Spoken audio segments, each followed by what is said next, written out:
Well, hello neighbors. Welcome again to my kitchen table. It's John, your whiskey neighbor, and today I'd like to look at a rye. This is Rittenhouse Bottled and Bond rye. Catch you on the other side. Thanks.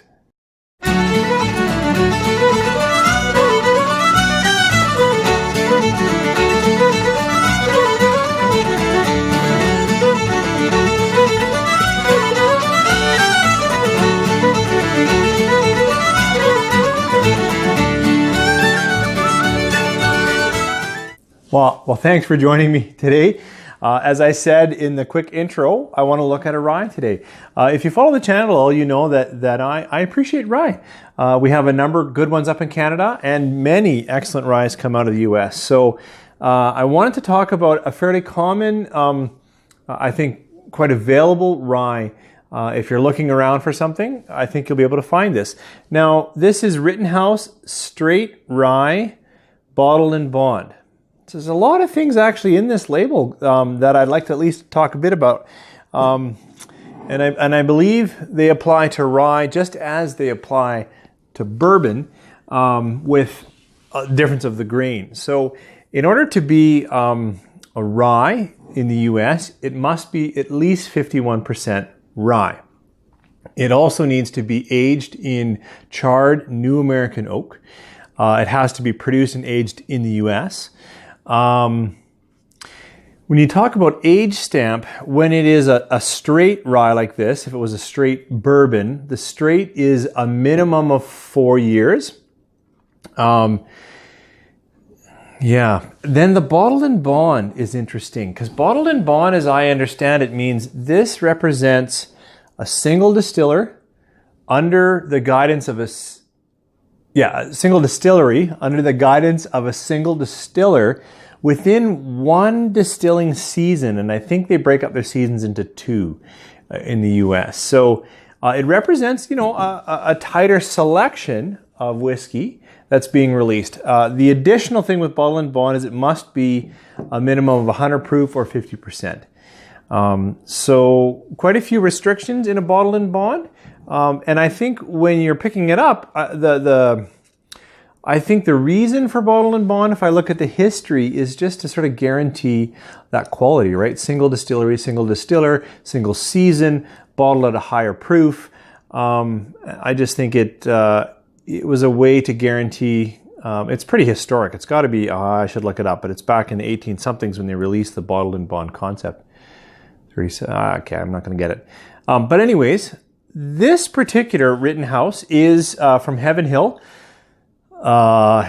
Rye. They would also put out Pikesville, and that's all that's going to come to mind. I apologize. You can look up other ryes that they have, but I know Rittenhouse and Pikesville is a couple of theirs.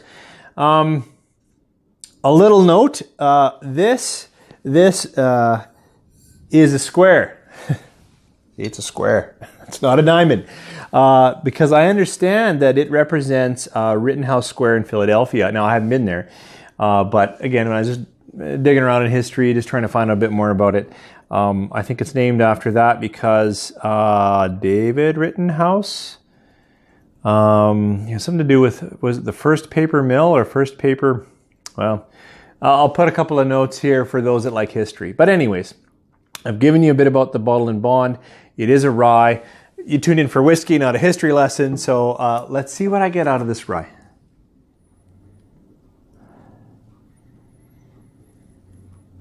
So I actually find, like rye, you're going to get some spicy notes pretty quick. This one, the alcohol is a little present there for me too. It's a little young, even though it's guaranteed to be 4 years. But, it doesn't take long, and a little bit of vanilla, well, not much. Mostly that spicy, so a little black pepper, but then also cinnamon. But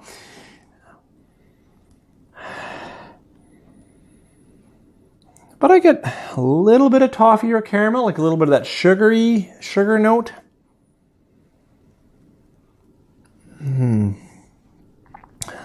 little young, but a little clove there, maybe. So spice. Sugary spice, cinnamons, and a little bit of alcohol. but not unpleasant. Good nose, not an amazing nose. A little red fruits, little bit. Yeah, mostly cinnamon, sugar, some spice, some pepper. Okay, let's see what it tastes like.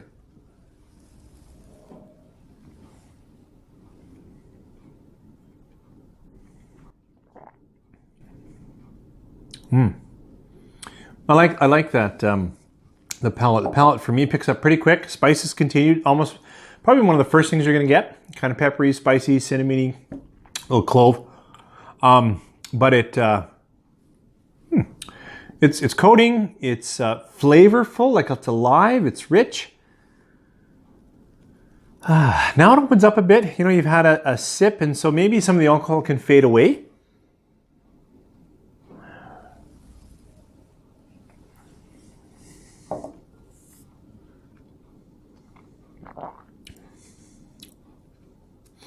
A good YouTube friend of mine, Keith, you've never met, so I just had to qualify a little bit there.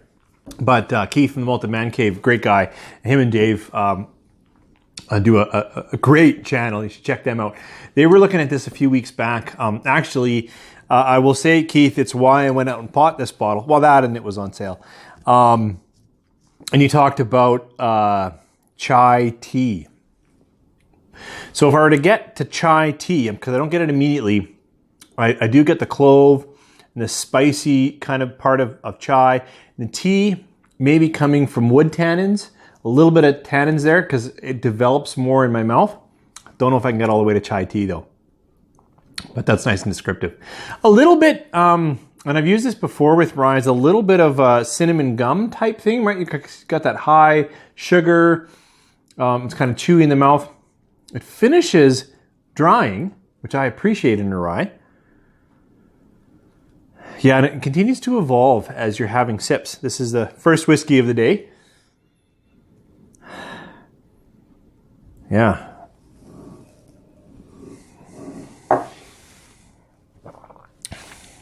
Before it's all gone. Whoops. I don't want it. That'll be too much water. Yeah, that wiped it out. Sorry, apologize for that. I just thought I would try it with a little bit of water just to see how that opens up.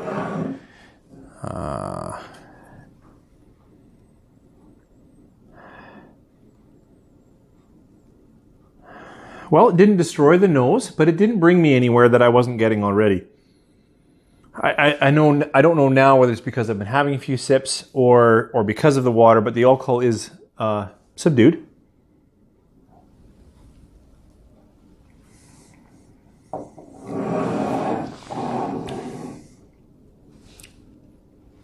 Yep, left a little more with it toned down the spice though as well. So if you're not used to that light up pepper and whatnot, you know, a bit of water made this a drink that you could probably enjoy more if you're not used to that bite from rye. I mean, rye is a pretty in-your-face drink, right? It's a little sharp in the nose. It's spicy on the tongue. It's clean or drying on the finish. And water lengthened all of that. It muted the nose, but let me enjoy the edge of fruit. There's just not a lot of fruit in this one. The palate, it didn't wipe it out, so it's still coating enough that I'm enjoying it. I still have the cinnamons and clove and sugar. The sugar isn't burnt or dark. It's a little bit sweet, like when I said gum, that kind of sugary. It's warming, it's hugging on the finish. So I don't know, if you're new to whiskey, definitely water would be your friend on this one because this bottle is a little bit aggressive. So what to rate Rittenhouse? You know, this is a good rye. If you like rye and you haven't had Rittenhouse, I can't explain that. You need to look for a bottle and get Rittenhouse. If you're just thinking of a new rye, could this be your first rye? It could be, but know that it's a little rough. It's a little bit sharp on the spice, a little sharp on the nose. So So this, like, you know, for what you get, I mentioned that it was on sale, and it was. I got this for 30 bucks Canadian, which is like a steal. 30 bucks Canadian for a bottled and bond rye of this value, I would buy it every day of the week. Like, it is a definite recommend. It has been going way up though. When not on sale, it's sitting at about $55, and that to me is too much for this. This is a solid, you know, 40 to $45 bottle. I mean, I hate to put a dollar value on it. Is it a good drink? Yes. Nice rye? I enjoy it. If you've never had rye before and this is your first sip, I think you will feel a little bit beat up. It'll be a little bit rough for you. So in the end, if I'm rating this out of 5, I think I'm not going to give it more than 3.5. But I like it, and I would buy it again, certainly on sale. What I have here is Sazerac. Sazerac is another rye. This one's 45%, so it's not as strong. But I just think in price category right now in Canada, these guys are about priced the same. So I think it's a natural comparison for me, both out of the US. Just to give you some thoughts. This has, there's more caramel in the sweetness.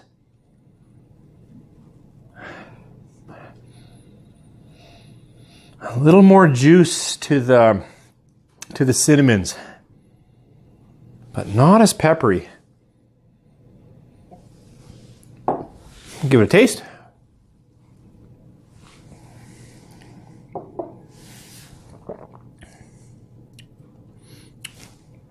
Definitely sweeter, but sweeter, like a little bit like corn syrup sweetness or molasses sweetness. So the sweetness, although it's also quite sugary sweet too. I've described this as big red gum before too.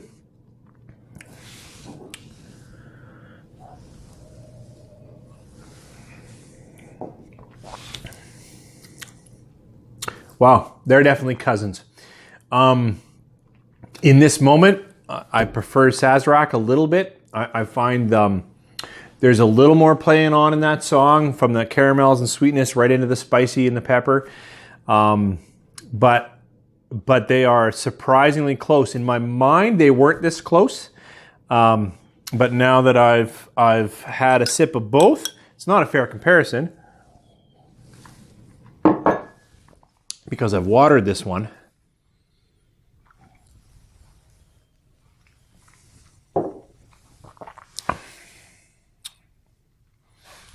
Yeah, a lot of caramel, a lot of corn in there too, even though I know it's a rye.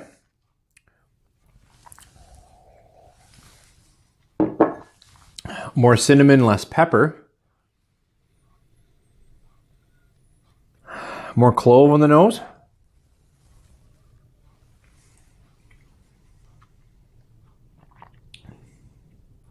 Yeah, a little more astringent, a little bit of bitters coming through.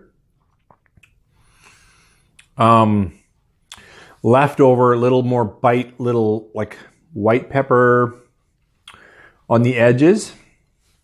Yeah, I still like Saz a little better than Rittenhouse, but I like my rye. So I'm going to hold this at 3.5. I appreciate you tuning in. I haven't had as you all know, right now I'm about a 2-week rotation, which isn't good for a channel.